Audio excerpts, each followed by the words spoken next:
Hello.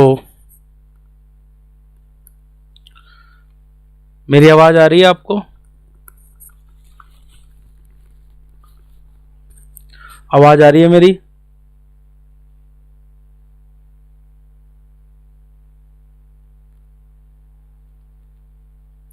मेरी आवाज़ clear है? मेरी आवाज़ आ रही है आपको?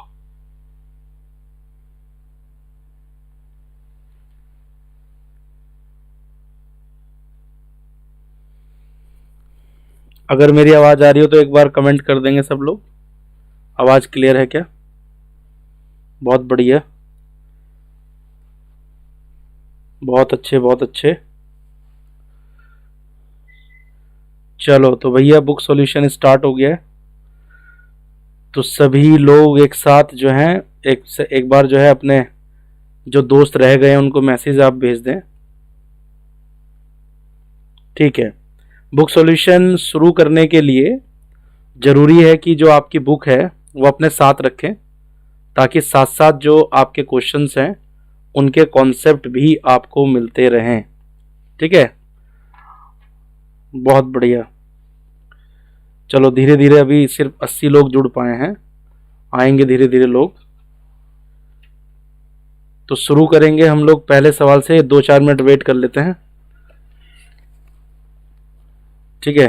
सो अपनी बुक अपने साथ में रखिएगा, ताकि आप सॉल्यूशन को समझ पाएं कि क्या क्वेश्चन है और उसका कॉन्सेप्ट क्या है। ठीक है, तो बुक को साथ में रखना है आपने।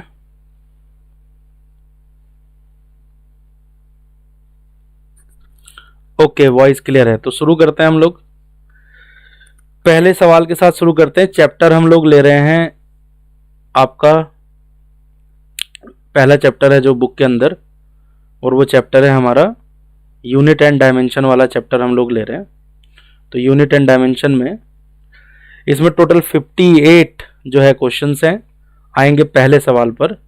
पहला सवाल है कि light year is a unit of, यानी कि प्रकाश वर्ष किसका मात्रक है।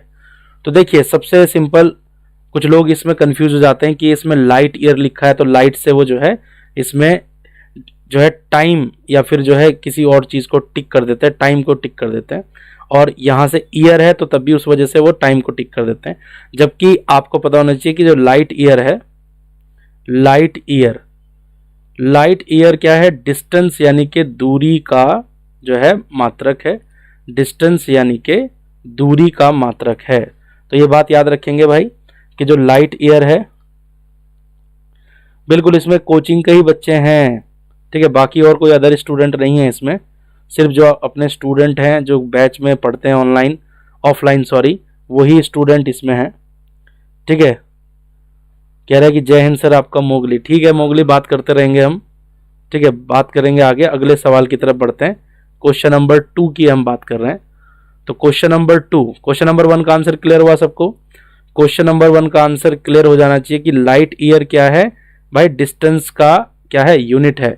और लाइट जो है एक ईयर में जितना डिस्टेंस ट्रेवल करती है उतने डिस्टेंस को हम क्या कहते हैं? लाइट ईयर कहते हैं।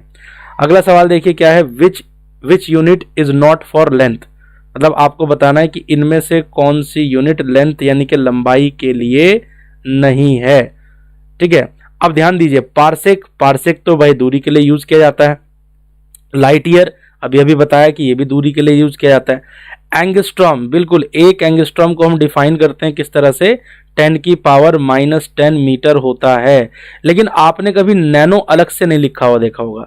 आपने लिखा हुआ देखा होगा तो नैनोमीटर लिखा होगा, कभी भी आपने नैनो अलग से डिस्टेंस के लिए यूज होता हुआ नहीं देखा होगा। तो इसका मतलब लेंथ यानी कि लंबाई के लिए यूनिट नहीं है। कौन? नैनो जो है इसका आंसर होगा। कि भाई नैनो को हम मीटर के साथ तो लिखते हैं। नैनो, वह 1 नैनोमीटर कितना होता है? 1 नैनोमीटर होता है 10⁻⁻9 मीटर को 1 नैनोमीटर कहते हैं। लेकिन कभी भी डिस्टेंस को आपने नैनो सिर्फ लिखा हुआ नहीं देखा होगा। हाँ, एंगस्ट्रॉम आपने लिखा हुआ देखा होगा। पार्सेक, लाइट ईयर के बारे में हम बात कर ही रहे हैं। ठीक है सर, व्यवस्था तो बढ़िया है। ठीक है, बढ़िया व्यवस्था है, बहुत बहुत धन्यवाद। बढ़ते हैं अगले सवाल पे। तो क्वेश्चन नंबर 2 का आंसर क्लियर है सबको कि भाई नैनो जो है लेंथ के लिए इस्तेमाल नहीं होता। पारसेक क्या होता है, एक बच्चा पूछ रहा है कि पारसेक क्या होता है। तो पारसेक के लिए हम आपको बता देते हैं। पारसेक देखिए सिंपल सी बात समझिएगा कि अगर हम ये बात कहें कि आपके पास कोई अगर प्लैनेट है, कोई ग्रह है, और वो ग्रह आपसे, वो दो ग्रह हैं और उन दो ग्रहों के बीच की दूरी कितनी है, 1 एस्ट्रोनॉमिकल यूनिट है, यानी कि एक आपका जो खगोलीय दूरी के बराबर है। तो जितना एंगल जो ये बनेगा, अगर ये 1 सेकंड का एंगल बनता है तो इस डिस्टेंस को हम क्या कहते हैं, पारसेक कहते हैं। ठीक है, चलो कुछ चीजें ऐसी होंगी जो मैं क्लास में आपको समझा दूंगा। अगर यहाँ पे समझ में नहीं आई तो मैं आपको डायग्राम बना के जो है बढ़िया तरह से समझा दूंगा। चलते हैं जल्दी जल्दी, समय की सीमा को ध्यान में रखते हुए क्वेश्चन नंबर 3 की बात करते हैं। क्वेश्चन नंबर 3 पे है कि the unit of permeability of vacuum mu naught is, निर्वात की पारगम्यता का मात्रक होगा। पारगम्यता, अब भाई फॉर्मूला याद करो फटाफट फॉर्मूला याद करो कि कहां कहां पारगम्यता आई थी। तो पारगम्यता यानी कि म्यू नॉट, मेरे पास एक फॉर्मूला याद आ रहा है, एन यहां एन न्यूटन को बताएगा और ए एम्पियर को बताएगा, ठीक है, और जे यहां पे किसको बता रहा है, जूल को बता रहा है। तो फॉर्मूला ध्यान दीजिए, आपने पढ़ा था कि अगर आपके पास 2 वायर हों, 2 तार अगर आपके पास हैं और दोनों में कुछ धारा बह रही है, करंट पास हो रहा है, I1 I2 करंट पास हो रहा है, तो एक फॉर्मूला आपको याद होना चाहिए, force upon length. Force per unit length क्या था, mu not upon 4 pi 2I1 I2 by R. इस फॉर्मूले का यूज करेंगे तो जल्दी से आपको न्यूटन मिल सकता है यहाँ पर। तो देखिए फोर्स का यूनिट हो गया आपका न्यूटन, अपॉन में कौन चल रहा है आपका मीटर, म्यू नॉट का आपको यूनिट चाहिए, 4 पाई का कोई यूनिट नहीं है, 2 का कोई यूनिट नहीं होगा, एम्पियर इंटू एम्पियर, एम्पियर का स्क्वायर हो जाएगा, डिवाइड में चल रहा है आपका मीटर, तो ये कैंसिल हो जाएगा, यानी कि म्यू नॉट का यूनिट आ रहा है, क्या यूनिट आ रहा है भाई, क्या मात्रक आ रहा है, जल्दी से बताओ मेरे शेरों, न्यूटन पर एम्पियर का स्क्वायर। तो न्यूटन पर एम्पियर स्क्वायर होगा correct answer, B is the correct answer, B is the correct one. और तरीका आपको पता होना चाहिए कि किस तरीके से हम सॉल्व करते हैं, ठीक है, तरीका मत भूलना कभी भी, ठीक है, हमेशा याद रखो जब भी किसी की यूनिट पूछेगा तो आपको फंसाएगा वो, ठीक है। तो आपको क्या करना है, आपको सिंपल एक फॉर्मूला पता होना चाहिए जिस फॉर्मूले में वो क्वांटिटी आई हो। अब कुछ बच्चों का सवाल हो सकता है कि हमने यही फॉर्मूला क्यों चुना, तो भाई यही फॉर्मूला इसलिए चुना क्योंकि ऑप्शन में मैंने देखा कि न्यूटन और एम्पियर है, तो मुझे एक फॉर्मूला याद आया कि भाई न्यूटन और एम्पियर तो उस फॉर्मूले में आएगा, ठीक है। तो इस तरीके से ध्यान रखिएगा। सर वीडियो लॉक कर दोगे क्या, वीडियो लॉक, अब पता नहीं भाई वीडियो लॉक होगी या नहीं होगी। चलो आगे अगले सवाल पे बढ़ते हैं हम लोग, ठीक है। उम्मीद कर रहा हूं कि सभी लोग लाइव देखेंगे। क्वेश्चन नंबर 4 की बात कर लेते हैं आपसे। क्वेश्चन नंबर 4 क्या कहता है, फटाफट देखिए क्वेश्चन नंबर 4 क्या कह रहा है। क्वेश्चन नंबर 4 कह रहा है the correct value of 0 degree Celsius on kelvin scale, kelvin पैमाने पर जो है बताना है आपको कि 0 डिग्री सेल्सियस कितने के बराबर होगा। तो भाई इसको याद करते करते जमाना बीत गया है कि हमने पढ़ रखा है कि -273.15 डिग्री सेल्सियस को हम 0 केल्विन कहते हैं।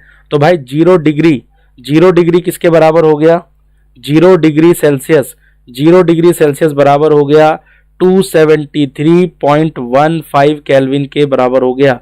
तो भाई ए जाएगा इसका आंसर, 273.15 केल्विन के बराबर होगा, ठीक है। सूरज बडोनी कह रहे हैं कि सर वीडियो को लॉक कर दो क्या, भाई अभी पढ़ लो, अभी आप लाइव हो तो पढ़ते रहो, ठीक है। वीडियो लॉक होगा नहीं होगा वो बात की बात है। चलो बढ़ते हैं अब अगले सवाल पे, क्वेश्चन नंबर 4 पे आ जाओ फटाफट, ठीक है। 4 हो गया, क्वेश्चन नंबर 5 पे आओ। आवेग का मात्रक है, क्या पूछ लिया भाई आपसे, बड़ा सिंपल सा क्वेश्चन पूछ लिया कि भाई आवेग का मात्रक क्या है। भाई सुनो ध्यान से आराम से, आपको पता होना चाहिए आवेग यानी कि इम्पल्स। तो याद करो मैकेनिक्स में एक थ्योरम बताई थी जिसका नाम था इम्पल्स मोमेंटम थ्योरम। कौन सी थ्योरम, इम्पल्स मोमेंटम थ्योरम बताई थी आपको, इम्पल्स मोमेंटम थ्योरम यानी कि आवेग संवेग प्रमेय। क्या बताई थी, आवेग संवेग प्रमेय। ये आवेग संवेग प्रमेय क्या कहती है, ये कहती है कि जो चेंज इन मोमेंटम होगा, चेंज इन मोमेंटम वो इम्पल्स के बराबर होता है। तो इस हिसाब से जो इम्पल्स की यूनिट है वो मोमेंटम की यूनिट के बराबर होगी। अरे भाई मोमेंटम यानी कि संवेग, अरे ये तो द्रव्यमान गुणा वेग होता है, यानी कि मास इनटू वेलोसिटी। तो ये हो गया किलोग्राम और ये हो गया मीटर पर सेकेंड। तो ध्यान से देखिए कौन सा ऑप्शन जाएगा, C is the correct one, kilogram metre per second होगा। ठीक है, हाँ फोर्स इंटू टी भी लिख सकते हैं, बिल्कुल सही लिख सकते हैं। एक बच्चा कमेंट कर रहा है कि फोर्स इंटू टी, बिल्कुल ठीक है। बहुत सारे तरीके हो सकते हैं, ठीक है, उसको करने के तरीके बहुत सारे हो सकते हैं, लेकिन मैंने आपको एक तरीका और बताया कि आप इम्पल्स मोमेंटम थ्योरम के हेल्प से भी इस चीज को निकाल सकते हैं। बढ़ेंगे आगे, अगले सवाल पर बढ़ते हैं। क्वेश्चन नंबर 6 आपके सामने। बुक साथ में रखो और जो चीजें आपको बता रहा हूं मैं वो चीजें आप नोट करते चलो तो ज्यादा फायदा होगा आपको। देखिए अगला सवाल क्या कहता है, ठीक है, अगले सवाल पे आ रहे हैं। तो अगला सवाल कहता है कि विच of the following pair is wrong, इनमें से कौन सी बात गलत लिखी गई है, कौन सी बात गलत है, कौन सा युग्म यहां गलत है। जोड़ा आपको ढूंढना है, कौन सा जोड़ा आपका गलत है। तो भाई देखो बोल रहा है कि प्रेशर के साथ क्या बैरोमीटर का जोड़ा सही है, बिल्कुल सही है भाई, प्रेशर के साथ बैरोमीटर, ठीक है, प्रेशर के साथ बैरोमीटर का जोड़ा बिल्कुल सही है। रिलेटिव डेंसिटी का पायरोमीटर के साथ, ये गलत हो गया, यहां फंस गए आप, ठीक है। रिलेटिव डेंसिटी आपेक्षिक घनत्व का पायरोमीटर के साथ जोड़ा गलत पाया गया। टेम्परेचर का थर्मोमीटर के साथ, भाई हर कोई गांव में जानता है कि भाई टेम्परेचर है तो भाई थर्मामीटर लिया मापने के लिए, ठीक है, तो थर्मोमीटर का साथ इसका जोड़ा बिल्कुल सही है। अर्थक्वेक का सिस्मोग्राफ के साथ यानी कि भूकंप का सिस्मोग्राफ के साथ ये जोड़ा बिल्कुल सही है। तो गलत जोड़ा कौन है, गलत जोड़ा कौन है, रिलेटिव डेंसिटी का पायरोमीटर के साथ जो जोड़ा है, जो युग्म है, वो हो जाता है गलत। तो आप पूछिए भाई पायरोमीटर किस लिए यूज किया जाता है, पायरोमीटर यूज किया जाता है हाई टेम्परेचर को मापने के लिए, अत्यधिक तापमान के मापन के लिए इस्तेमाल किया जाता है। स्पीड बढ़ाएंगे क्योंकि पहला दिन है, थोड़ा कंफर्टेबल हो जाओ आप, इसलिए अभी स्पीड जो है ज्यादा तेज नहीं कर रहे हैं। तो पायरोमीटर, नाम बोल दो किशन गुप्ता जी, ध्यान से समझो, पायरोमीटर यूज किया जाता है हाई टेम्परेचर को मापने के लिए। तो फिर रिलेटिव डेंसिटी को मापने के लिए क्या यूज किया जाता है, रिलेटिव डेंसिटी को मापने के लिए यूज किया जाता है हाइड्रोमीटर। क्या यूज किया जाता है, हाइड्रोमीटर। ये भी पूछ सकता था कि बताइए रिलेटिव डेंसिटी का जोड़ा किसके साथ सही है। चलो भाई आगे बढ़ो, क्वेश्चन नंबर 6 के बाद question number 7। Which of the following pair of physical quantities may be represented in the same unit, निम्न में से किन भौतिक राशियों का युग्म एक ही इकाई को प्रदर्शित करता है। आपको बताना है कि भाई यूनिट किसका सेम है, भाई हीट का और टेम्परेचर का। भाई हीट का तो क्या होता है, कैलोरी या फिर जूल होता है। भाई टेम्परेचर का क्या होता है, डिग्री सेल्सियस होता है या फिर केल्विन होता है। टेम्परेचर एंड मोल का, ये तो भाई दोनों बात अलग अलग हैं। हीट एंड वर्क, इसका भी जूल होता है और इसका भी जूल होता है। स्पेसिफिक हीट एंड हीट दोनों का अलग अलग होता है, ठीक। तो भाई कौन सा युग्म एक ही बात को प्रदर्शित करता है, ये प्रदर्शित करता है हीट एंड वर्क। दोनों का यूनिट क्या है आपका, जूल है। रिलेटिव डेंसिटी क्या होता है, एक बच्चा पूछ रहा है सर पिछले क्वेश्चन में रिलेटिव डेंसिटी क्या होता है। रिलेटिव डेंसिटी होता है density of a substance divided by density of water at 4 degree Celsius. याद रखना है, इसे भूलना नहीं है, ठीक है। चलो 5 में से 5 सही है, ठीक है। आंसर की से मत देखना, ठीक है।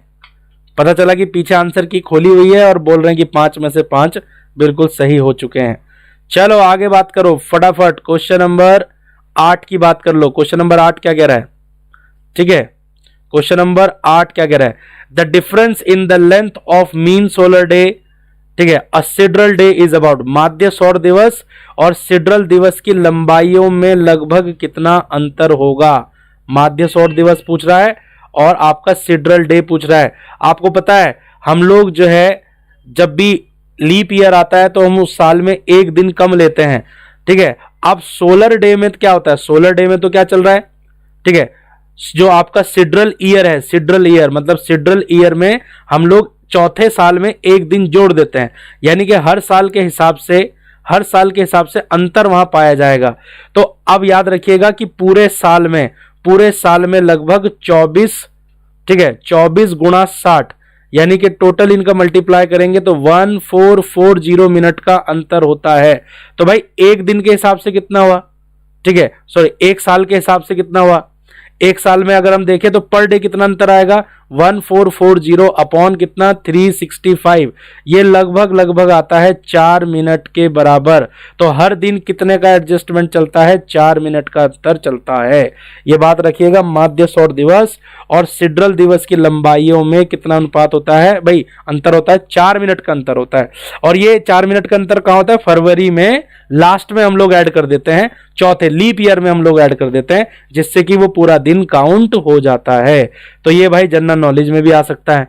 ठीक, क्वेश्चन नंबर 9 पे बढ़ेंगे। Torr is the unit of, torr किसकी यूनिट है, याद कर लें फटाफट, टॉर किसकी यूनिट है, बता रहा हूं जल्दी से भाई। वॉल्यूम की तो सेंटीमीटर क्यूब होगी या मीटर क्यूब होगी, ठीक है भाई। डेंसिटी की होती है किलोग्राम पर मीटर क्यूब होती है भाई। और फ्लस्क की भाई, तो फ्लस्क की तो वेबर होती है, फ्लक्स की क्या होती है, वेबर। तो टॉर किसकी यूनिट है भाई, प्रेशर की यूनिट है, दाब की यूनिट है, नाम याद कीजिएगा, ठीक है। टॉर जो है किसकी यूनिट है, प्रेशर की यूनिट है।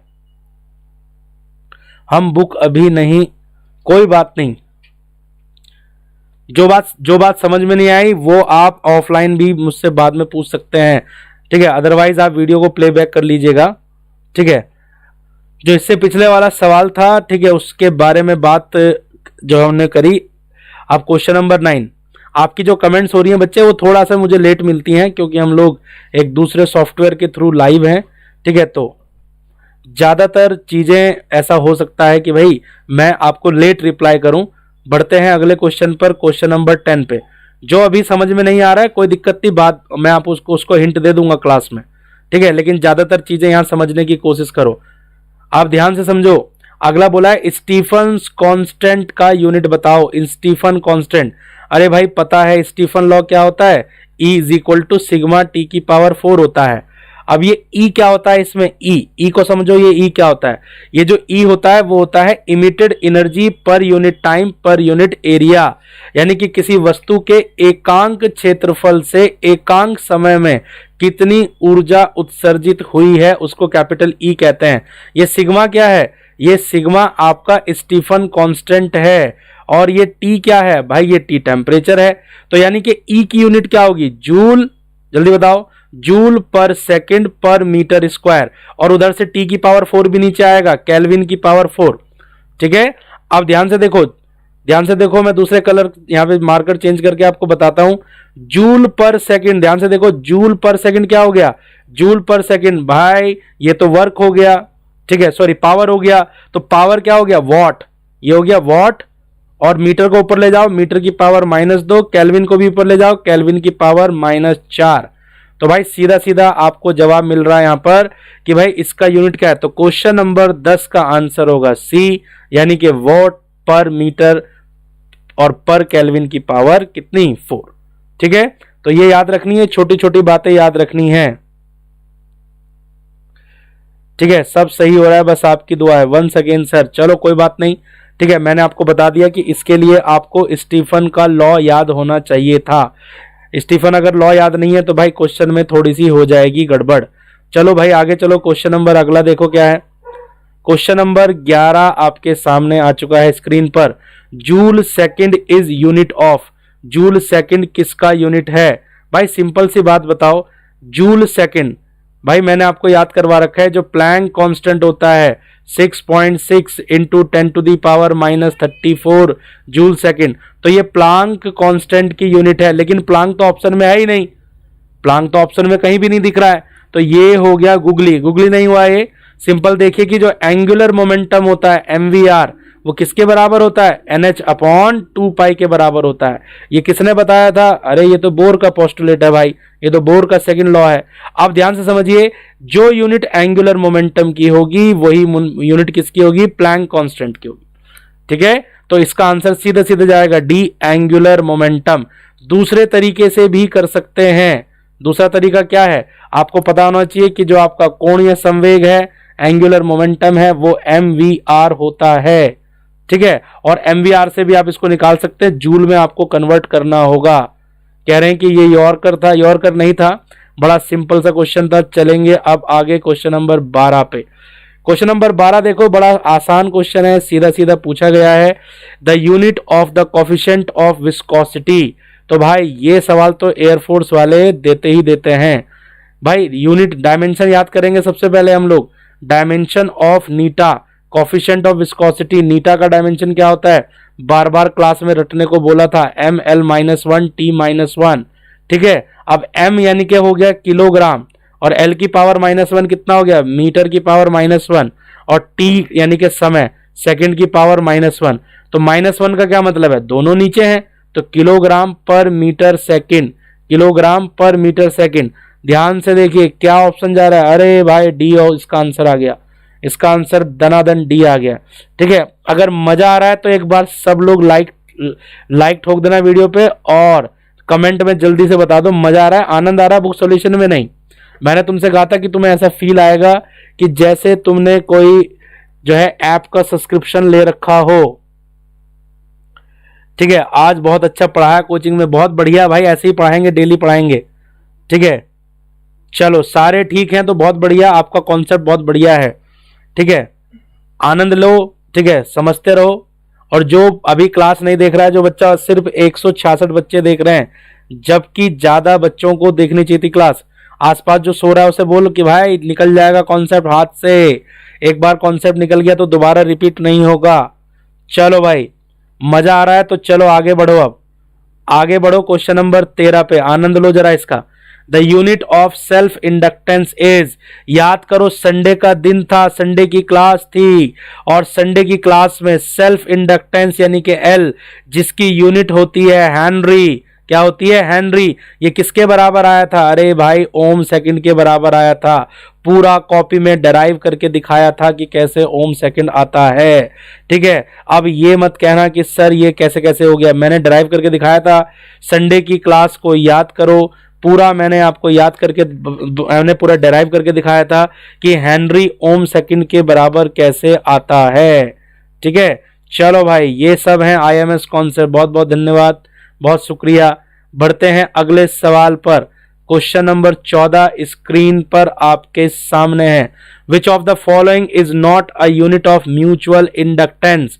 अरे भाई, म्यूचुअल इंडक्टेंस हो चाहे सेल्फ इंडक्टेंस हो, ठीक है, चाहे L हो चाहे M हो, भाई यूनिट तो क्या होती है, जल्दी बताएगा। यूनिट होती है हेनरी। क्या यूनिट होती है भाई, हेनरी यूनिट होती है। अब यहां ध्यान दीजिए, तो कह रहा है कि निम्न में से अन्योन प्रेरकत्व का मात्रक नहीं है। हेनरी तो होता है। ओम सेकंड, अरे भाई ये भी होता है, ओम सेकंड भी होता है। वोल्ट सेकंड पर एम्पियर, देखो उसने आपके साथ क्या खेल खेला यहां पर, ये बहुत जो है मजेदार खेल खेला है। वोल्ट सेकंड पर एम्पियर, अरे बच्चा ये ओम सेकंड ही है भाई। V=IR होता है, तो ओम क्या होता है, ओम होता है वोल्ट पर एम्पियर, V/I को R कहते हैं। ठीक है, यानी कि ओम को क्या लिख सकते हो, ओम को लिख सकते हो वोल्ट पर एम्पियर, और गुणा सेकंड तो चल ही रहा है, यानी कि ओम सेकंड और वोल्ट सेकंड पर एम्पियर दोनों एक ही बात है। तो यानी कि भाई वेबर होगा इसका जवाब। वेबर तो फ्लस्क की यूनिट होती है भाई, हमने तो सुना था फ्लस्क की होती है।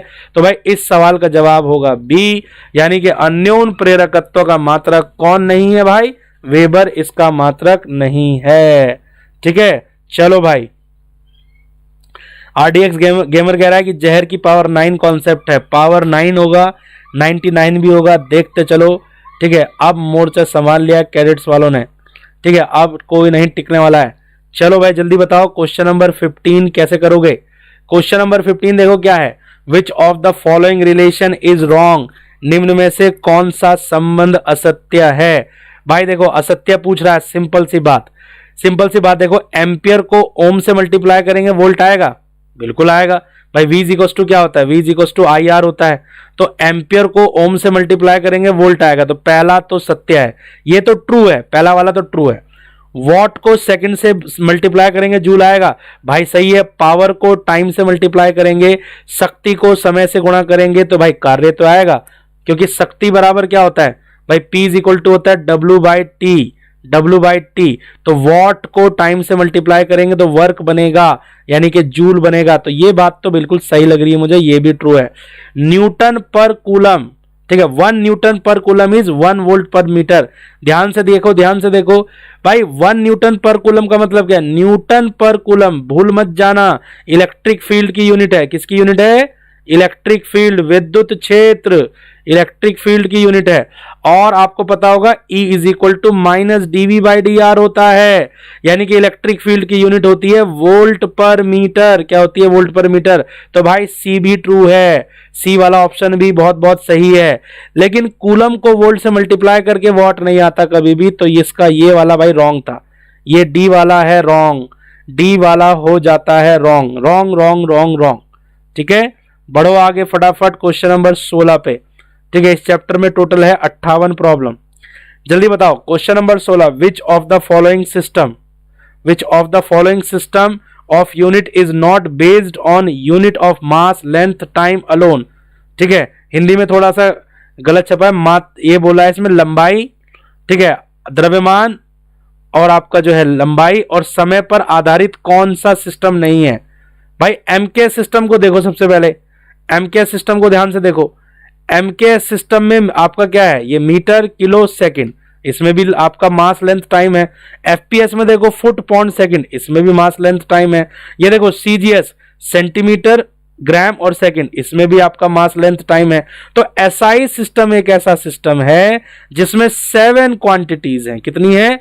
7 क्वांटिटीज, 7 राशियां हैं इसमें। कितनी राशियां हैं? 7। और 7 राशियां तो कितने मात्रक होंगे भाई? 7 ही मात्रक होंगे, 7 यूनिट होगी। तो बाकी में सब में 3-3 है, लेकिन इनमें क्या है? इनमें 7 है एसआई में। तो इसका आंसर होगा ए। ठीक है, विच ऑफ, तो मतलब आधारित नहीं है। एसआई में कितना होता है? 7 होते हैं, तो इसलिए इसको याद कर लीजिए।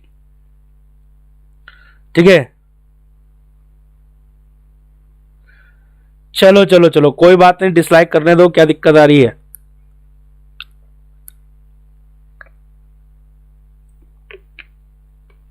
बढ़ो आगे अब अगला सवाल पे, अगले सवाल पे बढ़ते हैं। क्या है अगला क्वेश्चन? अगला क्वेश्चन देखो, क्वेश्चन नंबर 17 देखिए। 17 क्या है? Question number 17, dyne per centimetre square is not a unit of. Dyne per centimetre square निम्न में से किस राशि का मात्रक नहीं है? चलो ये है आपका खेल। डाइन क्या होता है? डाइन तो फोर्स होता है। डाइन क्या होता है? फोर्स। और सेंटीमीटर स्क्वायर ये तो एरिया हो गया। फोर्स अपॉन एरिया क्या होता है? ये तो प्रेशर होता है। ठीक है, ये तो प्रेशर होता है, ये तो दाब होता है।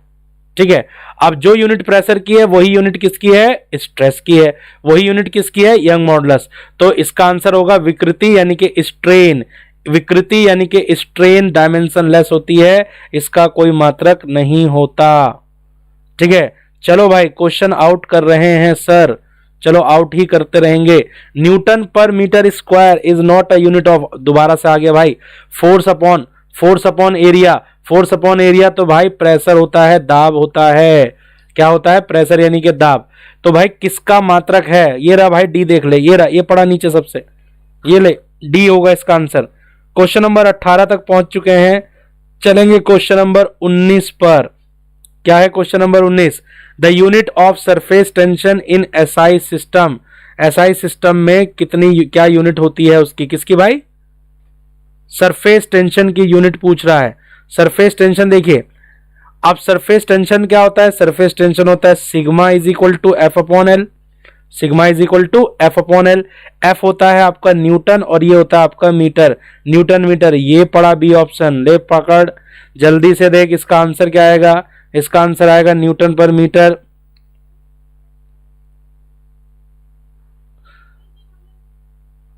अरे कोई बात नहीं भाई, डिसलाइक क्यों परेशान हो रहे तुम डिसलाइक से? तुम लोग पढ़ते रहो, कौन सा डिसलाइक से जो है करने से आंसर गलत आएंगे हमेशा।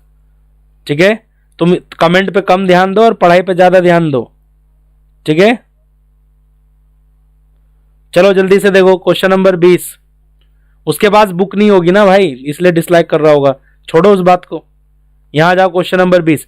कुछ क्वेश्चन बच्चे ऐसे हैं जिनको आपको आपको डायरेक्ट ही याद करना पड़ेगा। तो भाई जैसे ये वाला क्वेश्चन है, the unit of reduction factor, मैं बता देता हूं गैल्वेनोमीटर में जब भी हम क्या करते हैं परिवर्तन गुणांक लेते हैं, तो क्योंकि गैल्वेनोमीटर आपका एम्पियर के लिए जो है यूज किया जाता है करंट के लिए, तो इसका आंसर एम्पियर है। ऐसे ऐसे क्वेश्चन ना 2-4 होंगे जिनको मैं बोलूंगा भाई इसको डायरेक्ट याद करना, ठीक है। तो रिडक्शन फैक्टर, जैसे अगला क्वेश्चन है, अब क्वेश्चन नंबर 21 है, तो इसमें कोई लॉजिक नहीं है, ठीक है, इसमें कोई लॉजिक नहीं है क्वेश्चन नंबर 21 में।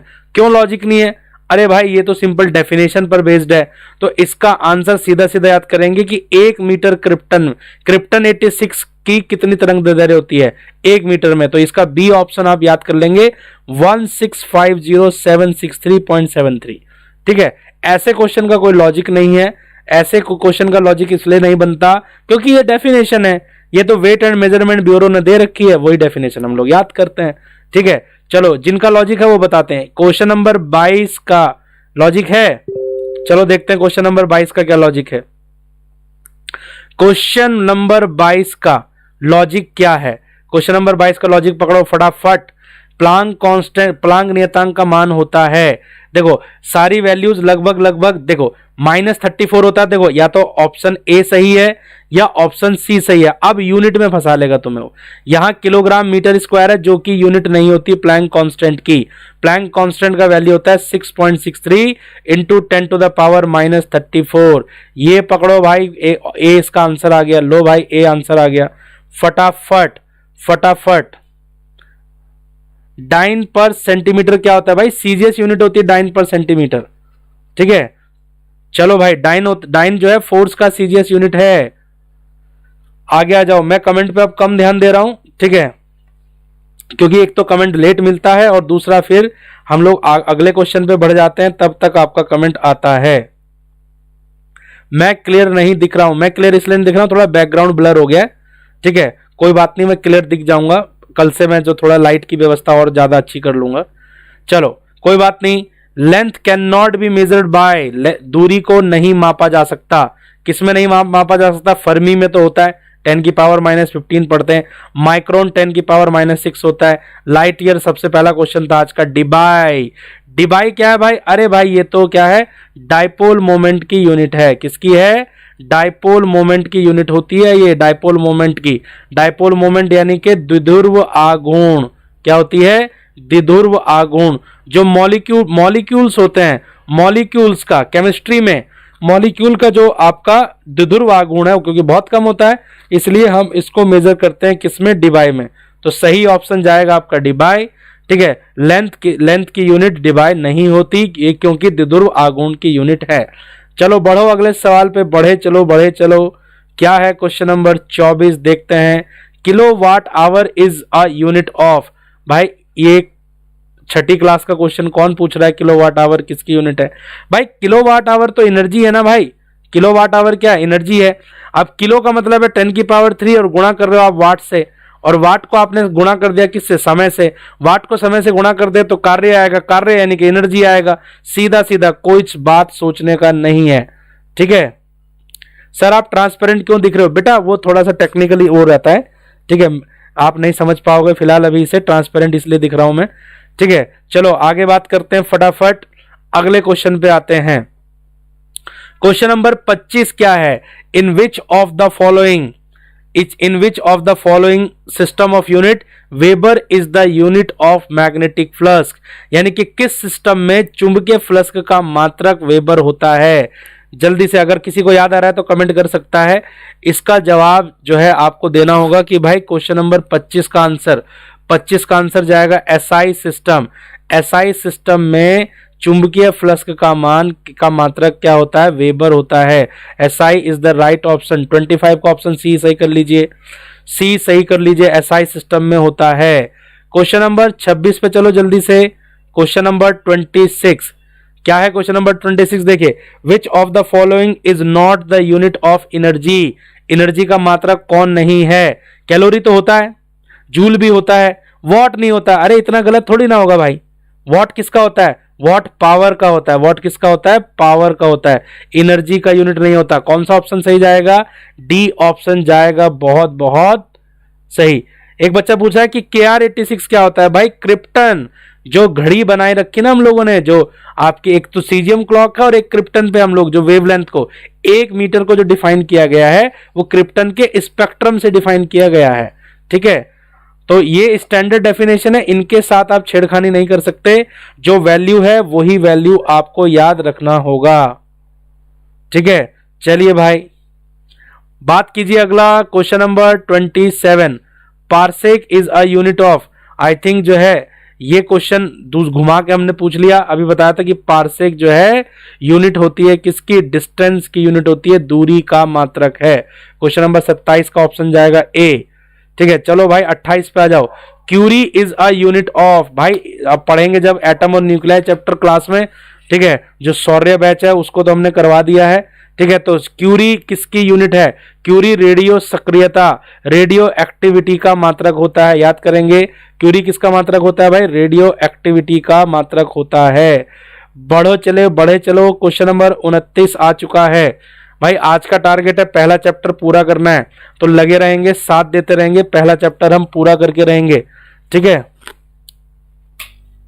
चलो भाई आगे बढ़ो। Dimension formula for latent heat, भाई सुबह सुबह मॉर्निंग का यूट्यूब लेके आते हैं, उसमें आजकल बताया था मैंने कि भाई Q is equal to ml होता है और L को क्या बोलते हैं, लेटेंट हीट कहा जाता है।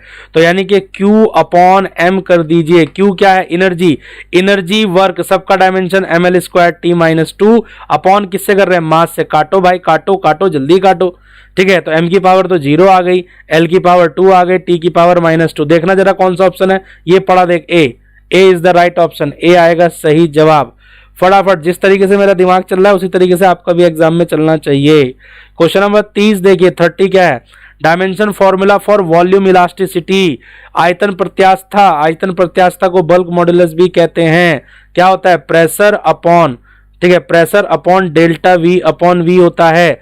डेल्टा वी अपॉन वी, अरे ये तो विकृति है, विकृति, विकृति यानी कि स्ट्रेन है, और स्ट्रेन का कोई यूनिट नहीं होता। तो क्या बचा, सिर्फ ऊपर प्रेशर बचा।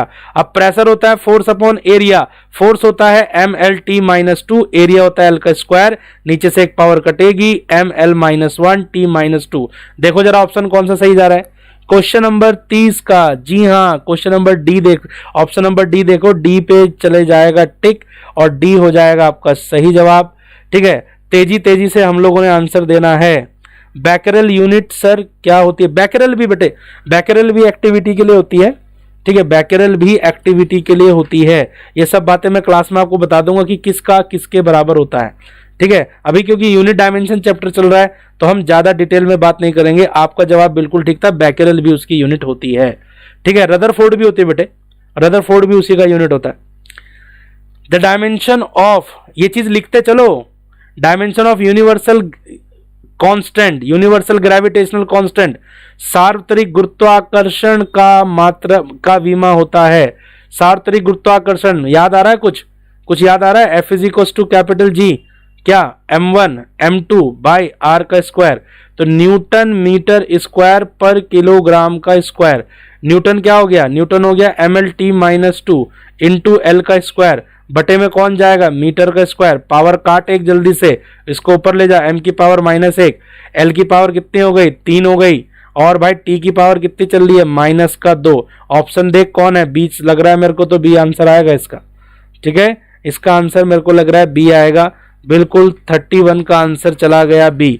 आ जाओ जल्दी से अगले क्वेश्चन पर, क्वेश्चन नंबर 32 पे आ जाओ। ठीक है, एक्टिविटी क्या होती है बेटे, एक्टिविटी।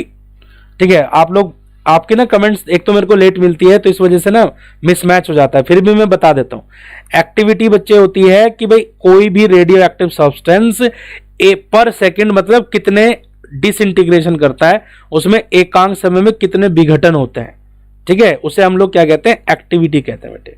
ठीक है, रेडियो एक्टिविटी कहते हैं। चलो आगे आ जाओ, क्वेश्चन नंबर 32 पे आ जाओ। Dimension formula for impulse is, impulse का डायमेंशन फॉर्मूला, अरे भाई भूल मत जाना, इंपल्स क्या होता है जल्दी बताओ, इंपल्स आवेग, impulse J is equal to होता है एफ इंटू टी, फोर्स को टाइम से मल्टीप्लाई करो तो फोर्स हो जाएगा mlt माइनस 2 इंटू किससे, टी से मल्टीप्लाई करना है, थोड़ा सा गलत हो गया, इसको जो है, इसको हम लोग जो है, इसको हम थोड़ा सा इस तरह लिख देते हैं mL_-2 और इनटू कर रहे हैं हम किससे, t से, तो ये बचेगा आपका mL_-1, ठीक है, यानी कि किलोग्राम मीटर पर सेकंड। यही तो होता है आपका जो है इम्पल्स, क्योंकि आवेग के बराबर संवेग के बराबर आता है। तो mL_-1 कहाँ चल रहा है, ये रहा बी ऑप्शन, बी पे आ गया देखो, ठीक है। कह रहा है कि पोल वाला सिस्टम भी कर दो। भाई इतनी सारी चीजें करने के लिए थोड़ा सा समय चाहिएगा, पोल का भी हो जाएगा, क्योंकि उसमें ना फिर इंगेज हो जाता है, उसमें क्या होता है बंदा इंगेज हो जाता है। करेंगे, मैं कर सकता हूं, ऐसा कुछ नहीं है। पोल वाला सिस्टम भी लेकर आऊंगा जल्दी से, उसके लिए थोड़ा सा रिसर्च एंड डेवलपमेंट करना पड़ेगा, R&D बोलते हैं जिसको, ठीक है। कर देंगे, आपकी जितनी भी ख्वाहिशें पूरी करेंगे। बस इस बार पेपर को फोड़ के आओ, सारी ख्वाहिशें पूरी होंगी। स्टीफन कांस्टेंट की विमा क्या है, स्टीफन कांस्टेंट का डायमेंशन क्वेश्चन नंबर 33 बोल रहा है, बार बार याद करवा रहा हूं। E = σ t⁴ होता है। E कितना हो गया, ये हो गया जूल, जल्दी बताओ, जूल पर सेकेंड पर मीटर स्क्वायर, और केल्विन की पावर भी 4 भी नीचे आ जाएगा। जूल कितना हो गया, जूल हो गया mL²t-2। करने का तरीका देखो सब लोग, सेकंड हो गया आपका t, मीटर स्क्वायर हो गया L², और ये हो गया आपका केल्विन की पावर कितनी, 4।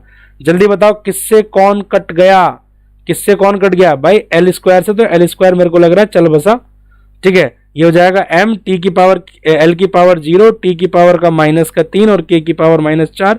भाई मुझे तो डी लग रहा है, मोगली, अगर मोगली मुझे सुन रहा है, ठीक है, तो ये इसका आंसर जाएगा डी, ठीक है। मोगली है, वेक्टर है, शिव नरेश है, ये सारे जो हैं अपने चेले चपाटे हैं, ठीक है। सब लोग क्लास में जो है कम पूछते हैं, चुपचाप बैठे रहते हैं, ठीक है। अगर मुझे जो है सर एक्स्ट्रा वॉइस आ रही है, अब नहीं आएगी, वो कभी कभी हो जाता है कुछ प्रॉब्लम, ठीक है, क्योंकि घर पे हैं, स्टूडियो नहीं है, आप सब लोग समझते हैं। क्वेश्चन नंबर 34 पे आ जाओ। प्लांक कांस्टेंट का विमीय सूत्र क्या है, प्लांक नियतांक का डायमेंशन फॉर्मूला पूछ रहा है।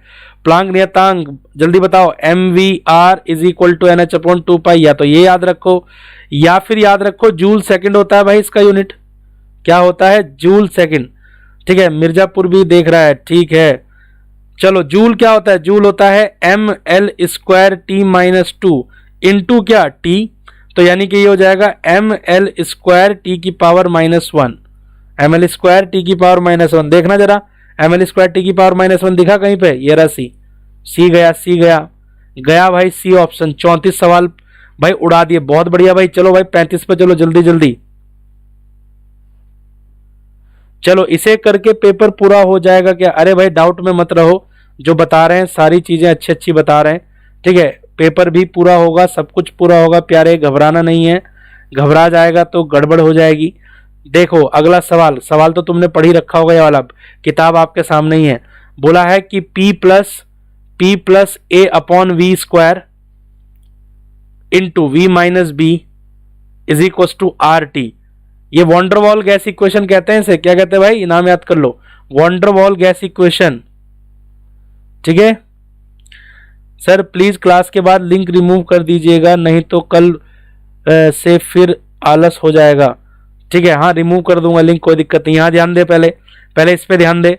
इसने बोला है कि ए की विमा बताओ, ए की यूनिट। अरे भाई प्रेशर को ऐड कर रहा है किसके साथ, प्रेशर को ऐड कर रहा है बैच शक्ति, बात बताया था, प्रिंसिपल ऑफ होमोजेनिटी 2 दिन पढ़ाया तुम्हें।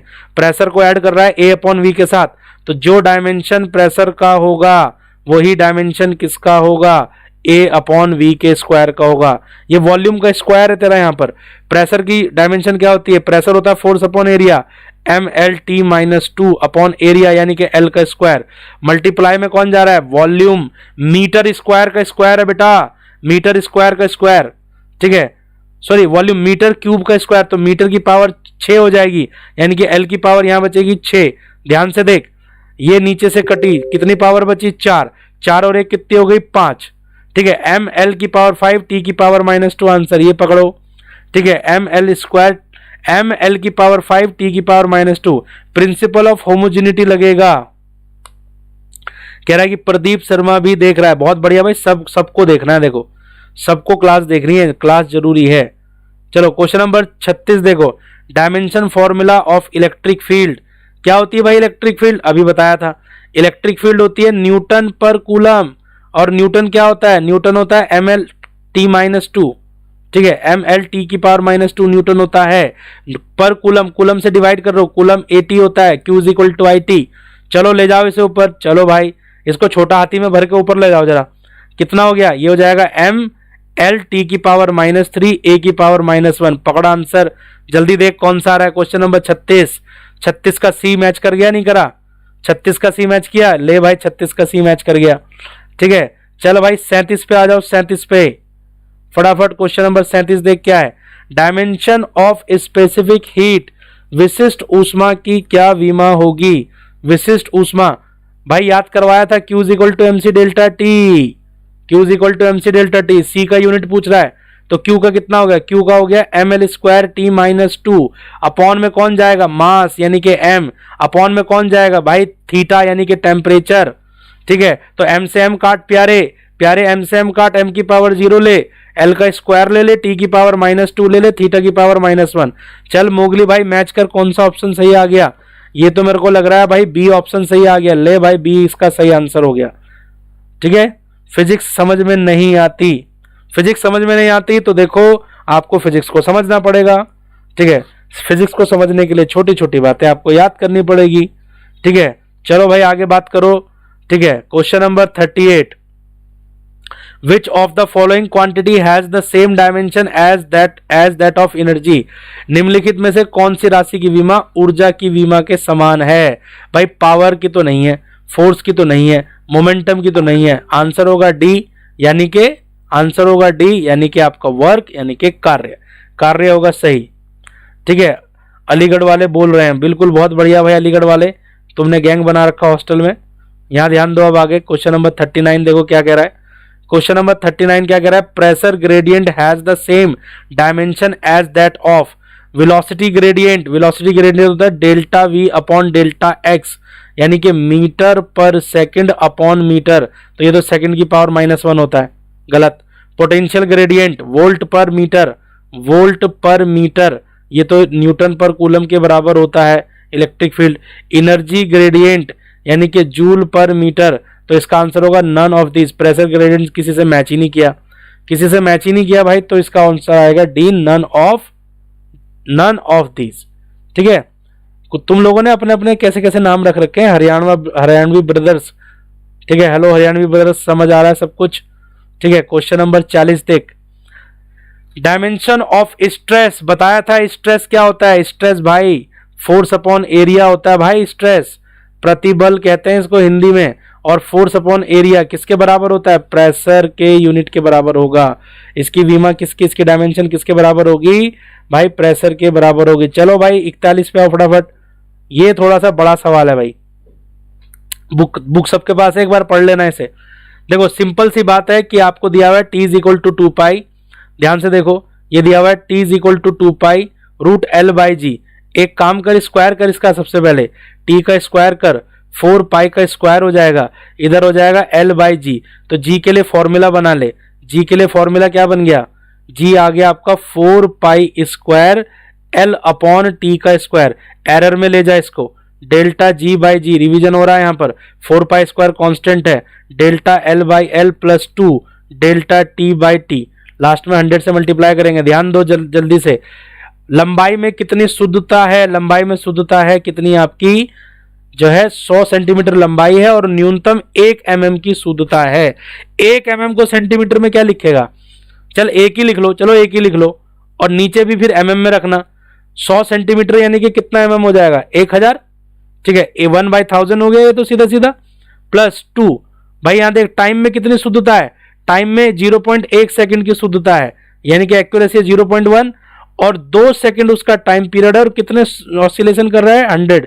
सो 2 इंटू कर ले 100, 2 से 2 काट, जो भी कुछ आएगा उसको 100 से मल्टीप्लाई करना, जो भी कुछ आएगा उसको 100 से मल्टीप्लाई करेंगे, आंसर आएगा 0.2 सेकेंड। अगर अभी समझ में नहीं आया तो क्लास में एक बार फिर बता दूंगा, ठीक है। क्लास में फिर बता दूंगा अगर ये क्वेश्चन अभी समझ में नहीं आ रहा है, क्योंकि ये क्वेश्चन था कहां से? एरर से था, ठीक है। चलो ज्यादा सोचो मत इसके बारे में। क्वेश्चन नंबर 22 देखो क्या, 42 देखो क्या है। कह रहा है कि मास और स्पीड में 2% और 3% का एरर है, तो बोल रहा है मैक्सिमम एरर बताओ काइनेटिक एनर्जी में। एरर जिसने पढ़ रखा है उसे पता होना चाहिए काइनेटिक एनर्जी क्या होता है। काइनेटिक एनर्जी हाफ mv का स्क्वायर होता है, तो delta k upon K is equal to delta m upon m और plus 2 delta v upon v। 100 से गुणा कर सबको, 100 से गुणा कर। तो मास में कितना एरर दे रखा है, मास में दे रखा है तेरे को 2% का एरर, तो ये हो गया 2। ठीक है, 100 से गुणा कर इसको, तो वो इसमें दे रखा है 3%, तो 3 दूनी कितना हो जाएगा आपका। ठीक है भाई, यहाँ पे हम लोग v का स्क्वायर लेके चल रहे हैं, तो 3 दूनी हो जाएगा आपका कितना 6, और 6 और 2 कितना होगा आपका 8, तो कितना आंसर जाएगा इसका 8%। ठीक है, एरर का चैप्टर रिवाइज करना पड़ेगा इसके लिए, अगर रिवीजन नहीं कर रखा है तो आपको जो है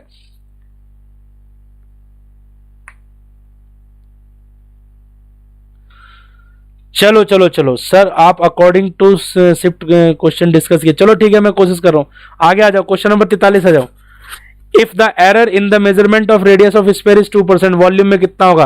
क्या होता है गोले का वॉल्यूम 4/3 पाई आर का क्यूब होता है, 4/3 पाई आर क्यूब होता है। जल्दी बना एरर, जल्दी बना, डेल्टा वी अपॉन वी, इतना पढ़ाया क्लास में। 3 डेल्टा आर बाई आर, गलती मत करना, 100 से गुणा कर।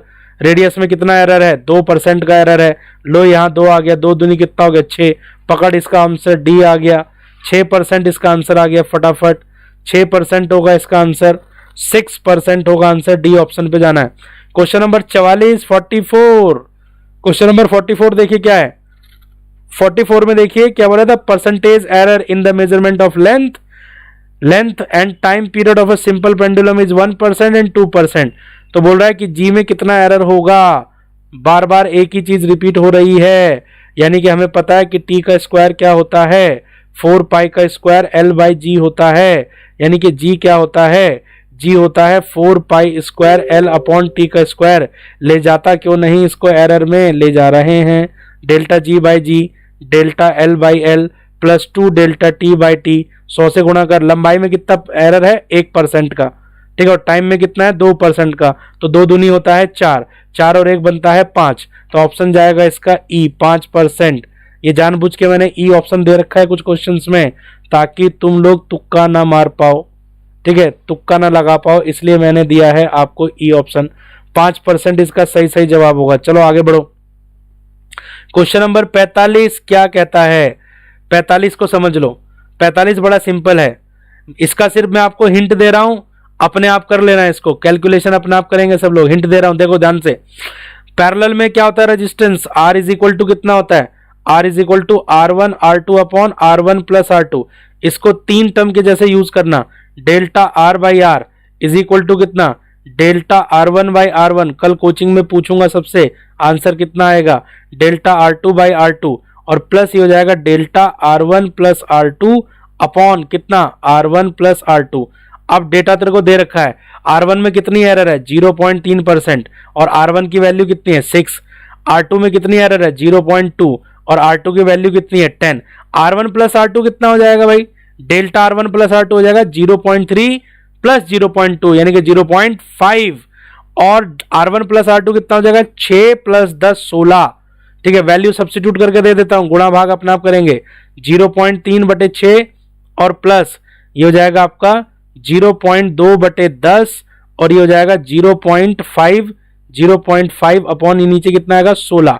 जो भी कुछ आएगा उसको सॉल्व करके 100 से गुणा करेंगे, 100 से गुणा करेंगे तो पाएंगे कि आंसर होगा सी।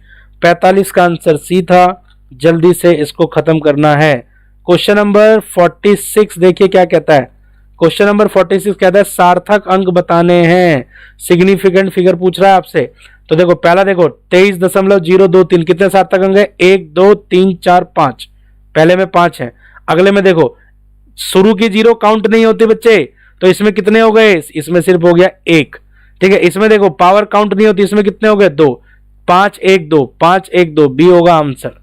ठीक है, सार्थक अंक सिग्निफिकेंट फिगर का रूल बताया था, ये था सिग्निफिकेंट फिगर। फटाफट, ठीक है, जोश कम हो रहा है तुम लोग का भाई, जोश कम हो रहा है, ज्यादा जोश चाहिए मुझे, इतना कम जोश में काम नहीं चलेगा। फटाफट फटाफट जरा एक जोशीला कमेंट करो सब लोग, जोशीला कमेंट करो। क्वेश्चन नंबर 47 देखो, 47 देखो फटाफट, 47 क्या कह रहा है? 47 में बोला गया है कि आपको एरर बतानी है। किस में एरर बतानी है? आपको डेंसिटी में एरर बतानी है। तो रो इज इक्वल टू होता है m अपॉन वी, तो क्या हो जाएगा? Delta rho by rho is equal to delta m upon m और प्लस कितना? Delta v upon v। Delta m कितना दिया हुआ है? 0.05 दिया हुआ है मिर्जापुर, ध्यान से देख, अपॉन कितना? 5, और डेल्टा v कितना दिया हुआ है? 0.05 दिया हुआ है, अपॉन में कितना हो जाएगा? 1। ठीक है, 100 से मल्टीप्लाई कर दे सबको, 100 से मल्टीप्लाई करते तो ऊपर कितना बचेगा? 5/5 1, और इसको 100 से मल्टीप्लाई करेगा तो 5 5 और 1 कितना होता है? 6। 6% आएगा आंसर। इसका आंसर कितना आएगा? 6% आएगा। ठीक है, आई लव माई पेरेंट्स, बिल्कुल है भाई, अपने पेरेंट्स से प्यार करना चाहिए सबको। ठीक है, मजा आ रहा है। चलो, हाउस द जोश, जोश बड़ा वो है, अच्छा है। 48 ये फंस गया क्वेश्चन। लो भाई, ये आ गई googly googly googly googly googly question है। क्या है कि भाई डेट एक स्टूडेंट जो है 4 बार एक्सपेरिमेंट करता है।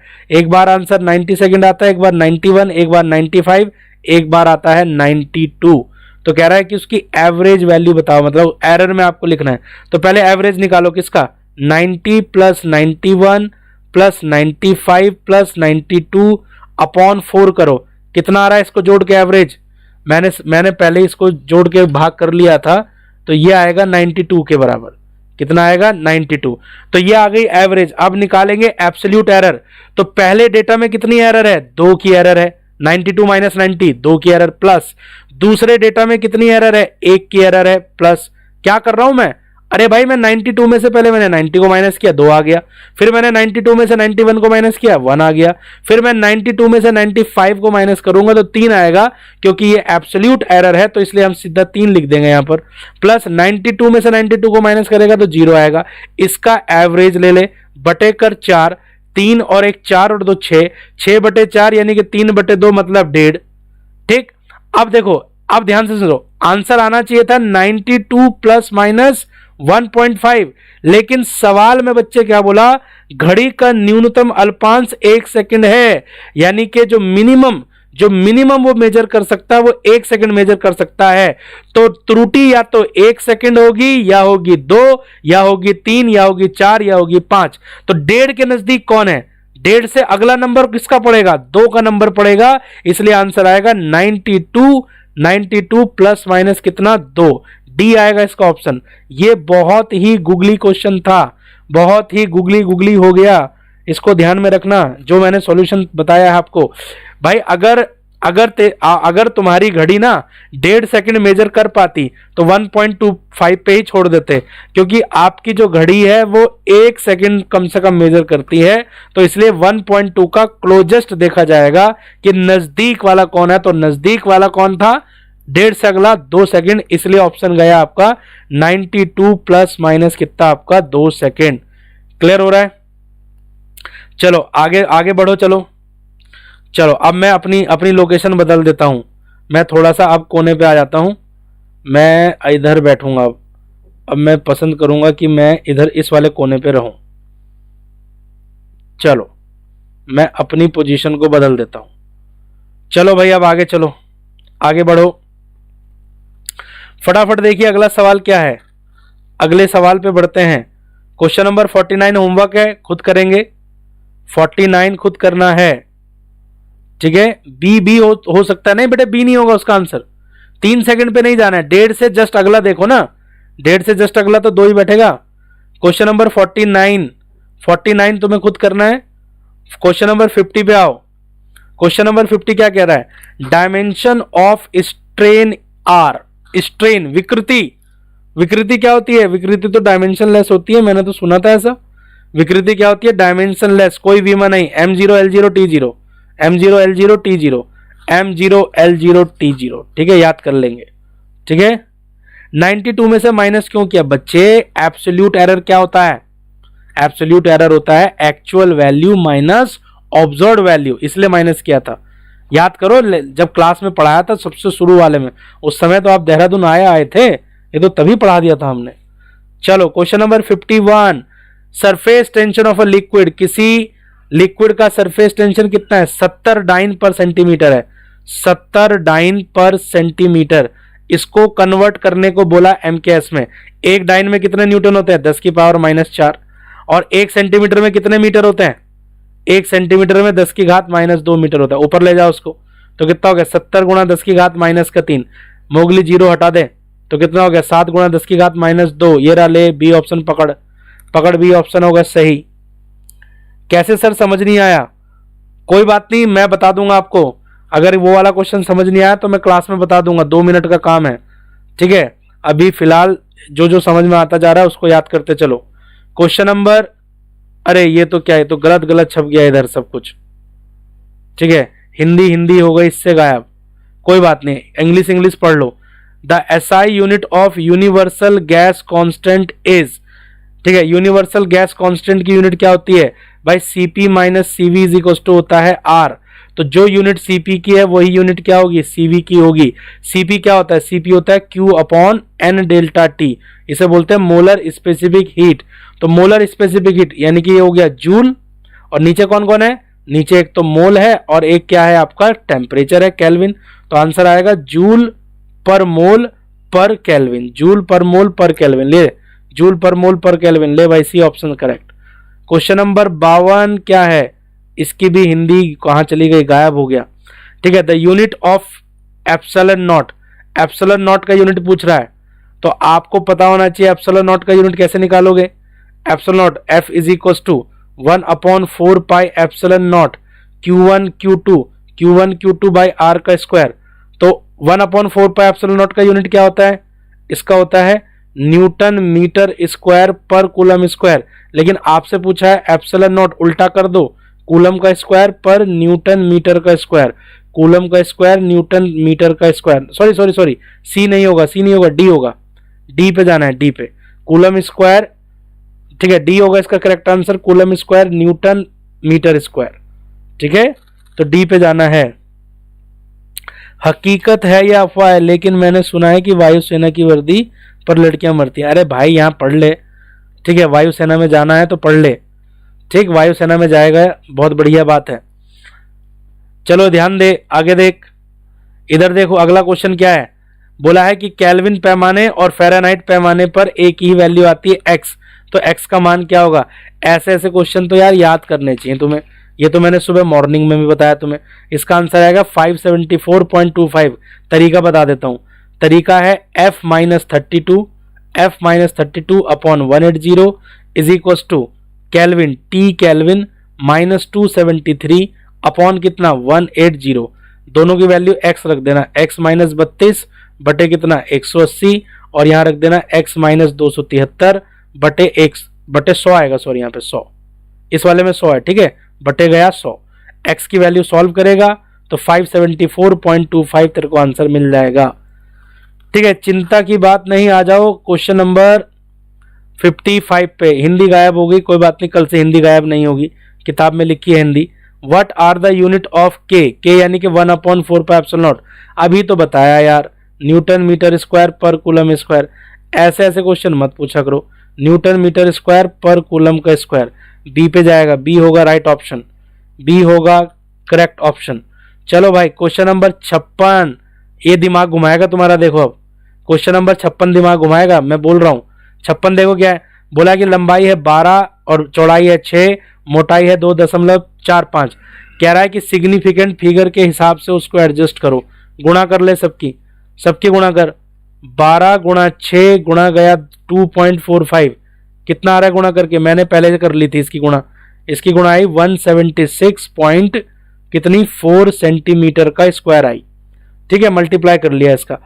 अब ध्यान दीजिए, रेड कलर नहीं दिख रहा है तो अब नहीं लिखूंगा रेड से, ठीक है। अब ध्यान से समझो, जब भी हम मल्टीप्लाई करते हैं तो सिग्निफिकेंट फिगर का रूल क्या कहता है? सिग्निफिकेंट फिगर का रूल कहता है, मैं अपने आप को थोड़ा बड़ा कर लेता हूं, ठीक है। बड़ा कर लेते हैं अपनी फोटो को। ये भैया फोटो भैया बड़ी हो जाओ, ये लो यहाँ पे बैठ जाता हूं मैं, ठीक है। ये लो, अब मैं थोड़ा सा बड़ा दिखाई दूंगा तुम्हें, ठीक भाई। सिग्निफिकेंट फिगर का रूल कहता है कि जब नंबर को मल्टीप्लाई करते हैं, तो लास्ट आंसर में सबसे कम सिग्निफिकेंट होनी चाहिए। लास्ट आंसर में सबसे कम सिग्निफिकेंट होनी चाहिए। तो सबसे कम सिग्निफिकेंट किसमें थी? सबसे कम सिग्निफिकेंट सार्थक अंक इसमें थे 6 में। किसमें थे? 6 में। एक तो इसको लिखना पड़ेगा आपको पहले 1.764 इंटू 10 की पावर का 2। अब इसको राउंड ऑफ करो तो 4 को छोड़ो, पहले 4 को छोड़ो, 1.76 इंटू 10 की पावर 2 हो गया। 6 को राउंड ऑफ कर, 1.8 हो गया इंटू 10 की पावर 2। अब 1.8 को राउंड ऑफ कर तो कितना आंसर होगा? 2 इंटू 10 की पावर 2 सेंटीमीटर का स्क्वायर। इसमें कितनी सिग्निफिकेंट फिगर हैं? इसमें कितने सिग्निफिकेंट फिगर हो गई? 2 इंटू 10 की पावर -2 में पावर कभी काउंट नहीं होती, एक ही सिग्निफिकेंट फिगर है, तो इसलिए हम जाएंगे बी ऑप्शन पे। ये क्वेश्चन थोड़ा गुगली था, ये वाला था जहर वाला कॉन्सेप्ट जिसको तुम जहर जहर चिल्लाते रहते हो। ठीक है, सिग्निफिकेंट फिगर को याद रखना, जब मल्टीप्लाई करते हैं तो कम से कम सिग्निफिकेंट होना चाहिए। ठीक है, हो सकता है मेरी फोटो थोड़ी बड़ी हो गई है, इस वजह से वो मेरे फेस पे आ गया नंबर, कोई दिक्कत नहीं है। क्वेश्चन नंबर 56 थोड़ा मजेदार सवाल था। ठीक है सर, एनडीए के लिए ये क्वेश्चन सफिशिएंट है, बहुत सफिशिएंट है, मोर देन इनफ है। क्वेश्चन नंबर 57 देख, क्वेश्चन नंबर 57 देखो क्या है। क्वेश्चन नंबर 57 में बोला है कि P बराबर a minus T square B X, जहां P दाब है, x दूरी है, t क्या है? समय है। तो a बटे b की विमा क्या होगी? a अपॉन b की विमा पूछ रहा है। तो देखो ध्यान से, ये हो गया P, इसको डिवाइड कर लो, a अपॉन बी एक्स लिख लो इसे, minus T square upon B X. देखो इसको तुम इससे माइनस कर रहे हो और माइनस करके प्रेशर आ रहा है, तो जो इसकी विमा होगी वही प्रेशर की विमा होगी। तो प्रेशर की विमा क्या होती है? एम एल स्क्वायर, सॉरी ये गलत हो गया, प्रेशर का डायमेंशन गलत लिख दिया मैंने। प्रेशर का डायमेंशन क्या होता है?